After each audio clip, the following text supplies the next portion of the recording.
So make sure you give her a big round of applause, welcoming Laura.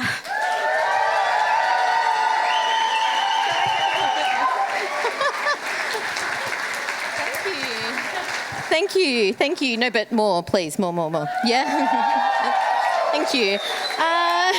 Good. Okay, and we're done. Thank you so much. My name is Laura, and I am so excited to talk to you tonight about how your libido might be bored, might be underwhelmed. So might not be broken, might just not like what you're giving it.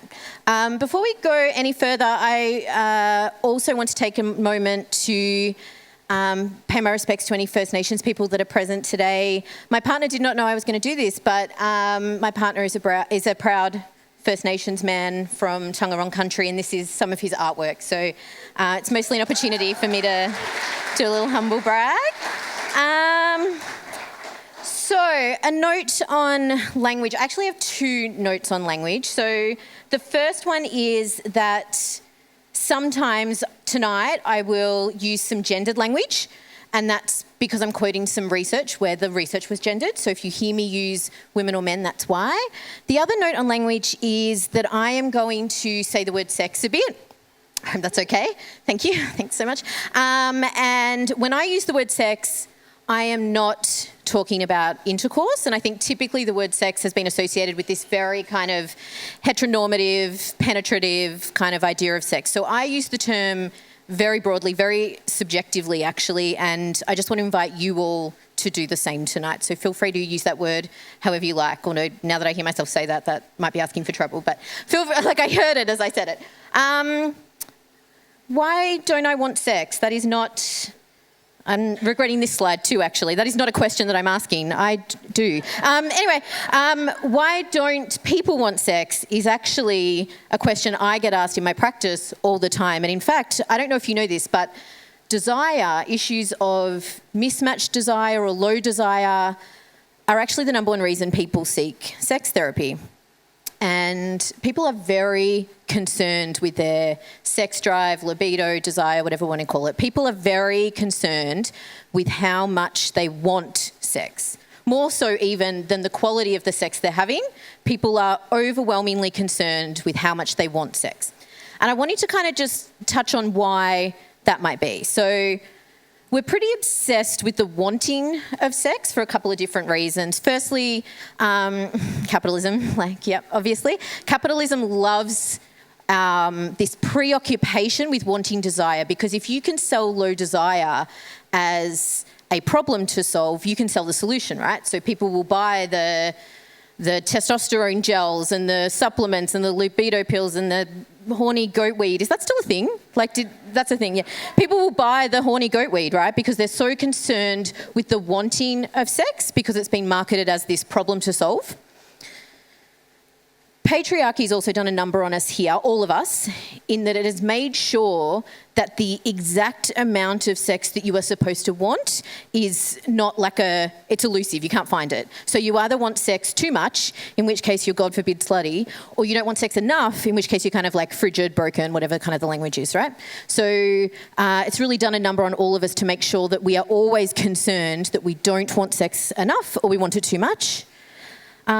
Which also means that desire can be treated as something to achieve and measure and compare, which is actually true of everything to do with sex. So there's this kind of performance trap that exists in our cultural narrative where every aspect of sex, including desire, has become something to measure and then compare.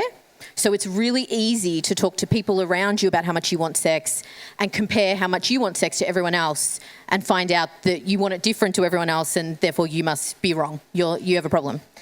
And finally, this kind of narrative around wanting sex frames this as wanting sex is good, not wanting sex is bad, and that ignores all the nuance of what goes into why I would even want sex. So relationship dynamics or body image or stress or trauma or physical health or mental health, that is very nuanced.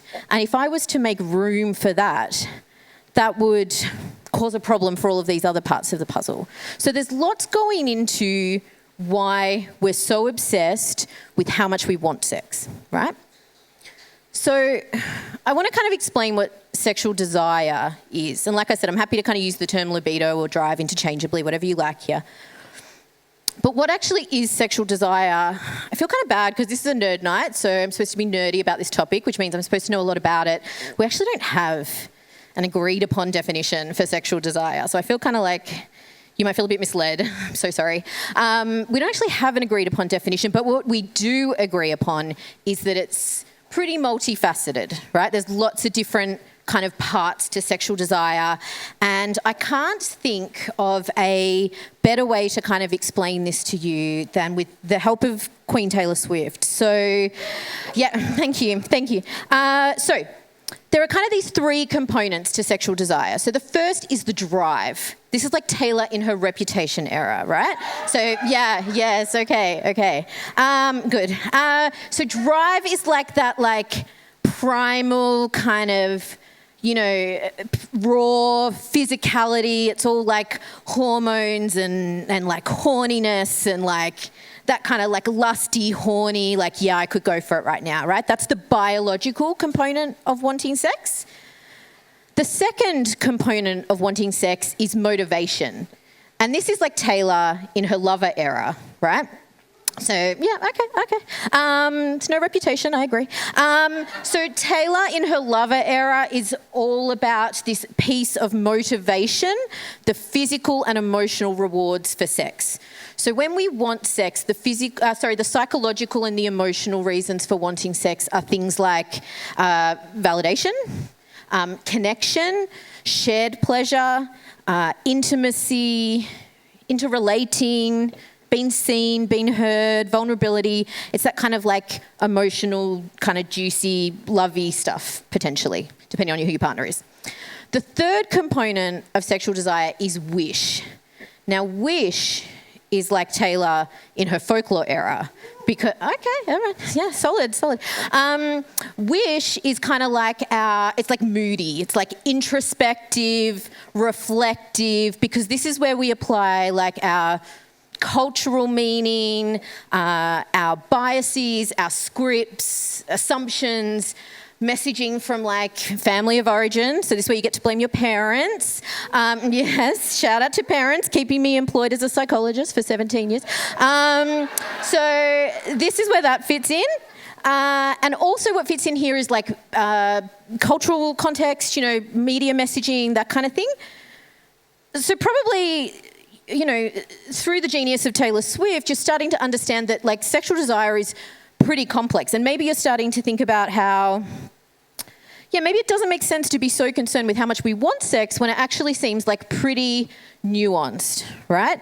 And it is pretty nuanced. When I mentioned desire and this like, why don't I want sex question at the start of tonight, you might have kind of conjured up an idea of desire as being this like thing that just magically shows up, this kind of magical spark, this kind of, I'm walking around and I just kind of like have a horny thought or feeling and think, yeah, I could kind of go for some now, right? That's kind of what we think about desire. It's also the kind of messaging that we've received about how desire is experienced. But actually what we know is there's a second kind of sexual desire, and this is responsive desire. Responsive desire shows up when there is something worth responding to. So responsive desire is like when I'm doing the thing that kind of feels good and my body kind of likes it. Those other things from the Taylor Swift slide, you know, the wish, the drive, the motivation, they will start to show up. They've got something to show up for. Now, the important thing about this is that in the end, they kind of get us to the same place. And if you think about these kinds of desire like a fire, right? Spontaneous desire is like the fire that, you know, lights and erupts and, you know, boom, like there's a spark and it's a big fire and it's flaming and it's easy. Responsive desire is the fire that happens when you sort of tend to the embers in the fire pit, you know, and you have to, this is testing me, I don't know how to do a fire, but you know what I mean, you have like, you get your partner in, no, you do the like fire lighters and the matches and the kindling, is that right? Have I got that right, babe? Yeah, okay. You do the things and you fan it, and then like, point of my story, my excellent fire making story, is that at the end you have two fires that do the same thing. They both give off warmth. They do the same thing, they just needed to be tended to in different ways. And that's why this is the biggest myth we've ever been told about sex, that we imagine sex turns on like that first kind of fire. And in a lot of cases, it doesn't. And you might be wondering, well, how many cases? Is that what you're wondering? Like, how often does this spontaneous... Yes, I thought you might be. Well, actually, 75% of the time for women and nearly half the time for men, desire is responsive. So desire only shows up when it's got something that feels really good to show up for. So it kind of makes you think that maybe we're like asking the wrong question and worrying about the wrong thing when we're so concerned with how much we want sex, because we're hanging around waiting for it to just show up, worrying that it's not showing up, when actually what we know is for half the time for men and 3/4 of the time for women, it's only showing up when it's got something to show up for. And what is that? Well, that's pleasure. And I want you to think about a time when you were having sex. Got it? Yeah, I'm just doing that to be awkward. Yeah, right? And I want you to think about the sex maybe available to you kind of now, not like right this second, that's not part of my presentation, but the sex available to you in your life, so sex you were having kind of recently. And I want you to think about what you've just learnt about responsive desire and it only kind of showing up when it's got something good to show up for. Because when people talk to me about low levels of sexual desire, I immediately ask them to describe the sex available to them right now, just like I asked you to think about. And people usually tell me things like, oh, we're in a bit of a rut. It's kind of boring. It's like a race to an orgasm, or I don't orgasm, I fake orgasm, or it's like awkward, or it hurts, it's uncomfortable. And I say to people, like, I really like sex a lot, like I'm super into it, but that doesn't sound like something I'd be super into either. And I don't reckon you've got a desire problem if the sex available to you is awkward, boring, rushed, uncomfortable, painful. Seems pretty normal to not desire that. We can only want sex if the sex available to us is worth wanting and worth having. And so that's when we get to pleasure. So pleasure occurs in a context. And the other queen, this is Queen Emily Nagoski. She's the queen of all things sex education. Not the show, that's different. But like actual sex education, although that is a good show. Emily Nagoski wrote in her book, Come Together, that pleasure occurs in a context. And that for most of us, pleasure is not just being touched by the right person in the right way. It's also about that right person, right way, right time, right external state, right internal state.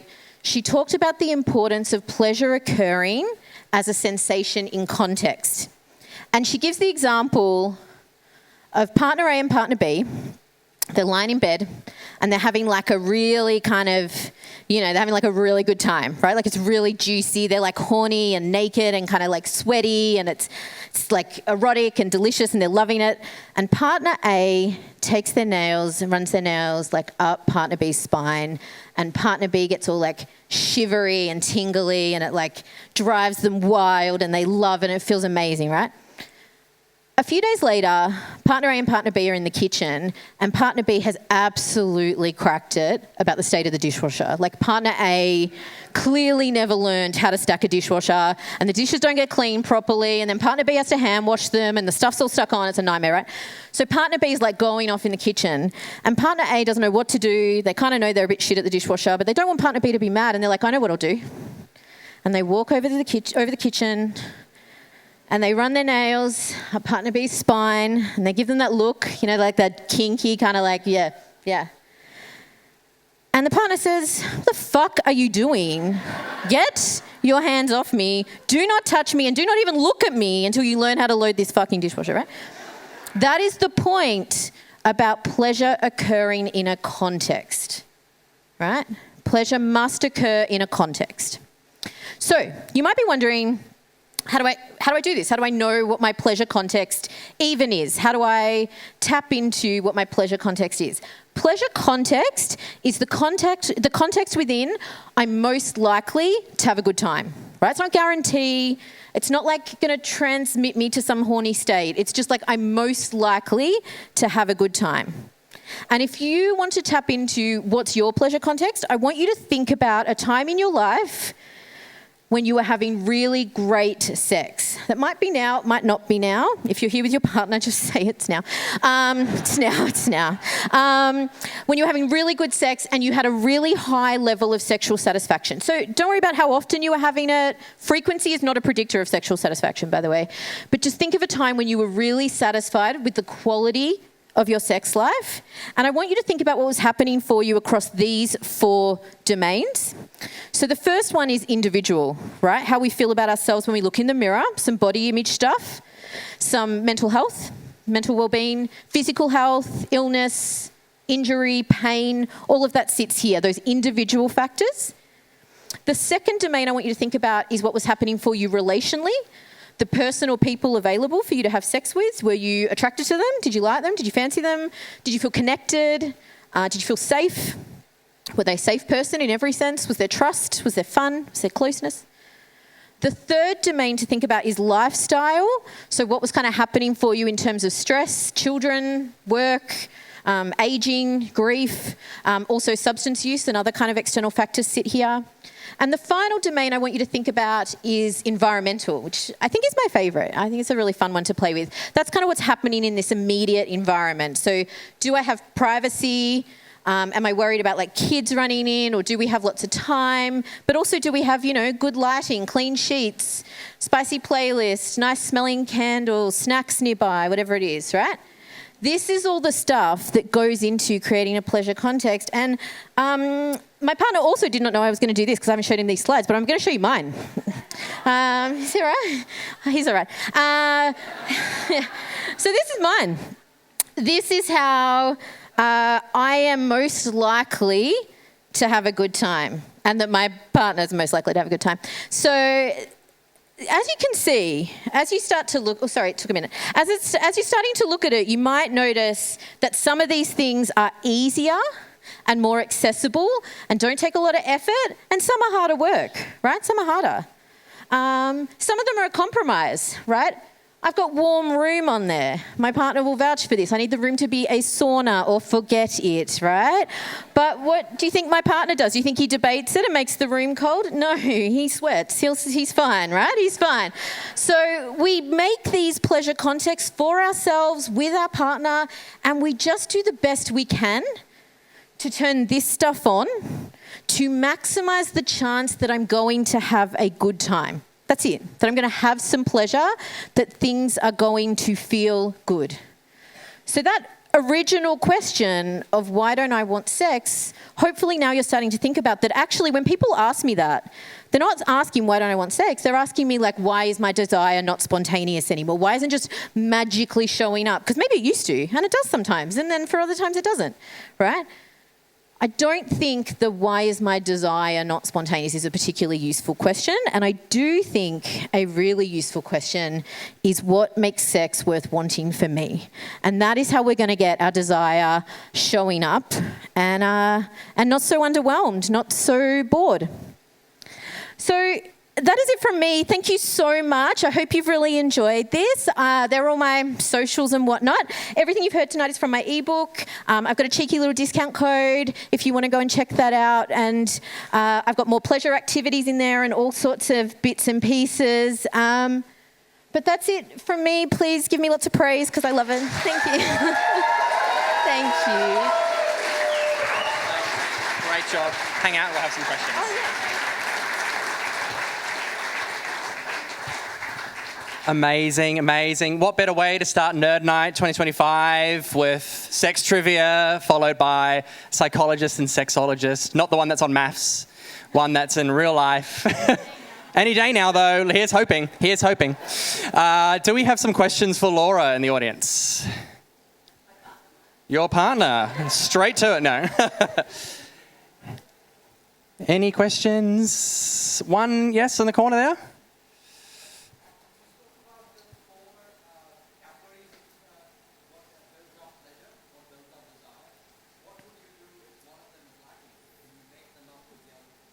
So what would you do out of those 4 categories of pleasure? What would you do if one of them's lacking? Yeah.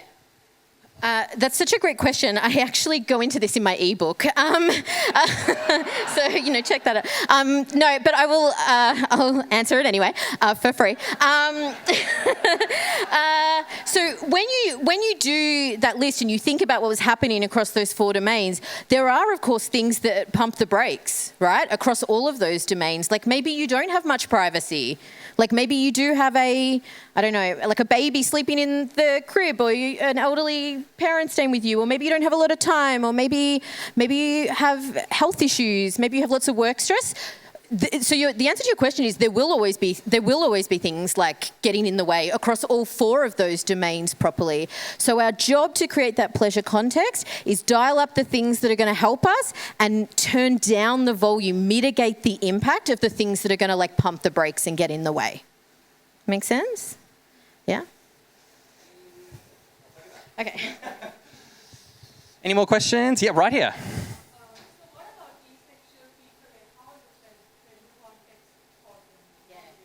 What's the pleasure context for people that are asexual, and how do they navigate that? Yeah. This pleasure context is for having pleasure. So I'm actually so glad you asked this question, because that word, I talked about sex being subjective, pleasure is subjective. So I think that is a fabulous question, and I would encourage people to do this activity regardless of where they're at in terms of their sexual journey, regardless of how much they're interested in sex, or how much they're even having sex or want to have sex, anything at all, right? Because the point is creating a context where I'm more likely to have a good time, have pleasure. The second thing I would say to that is, I know I've structured this talk as talking about sex. Something I didn't talk about is all the additional benefits that come from spending time in this pleasure context. And there's going to be a load of benefits that are going to apply to everyone, even if sexual activity or interaction or arousal doesn't occur in that context. Does that make sense? Okay. Any more from the audience? Yes, right here.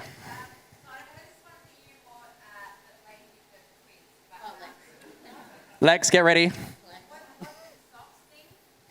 What's with the socks?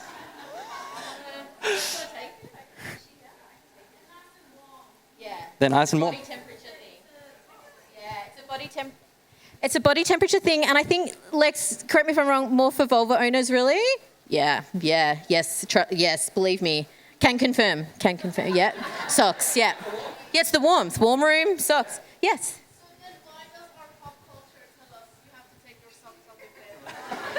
Why does pop culture say otherwise? Yeah.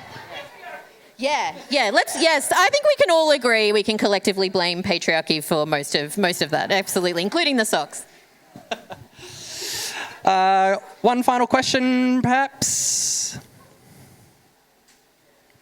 No, going, gone. All right, well, thank you, Laura. Can everybody give it one more round of applause? Thank you.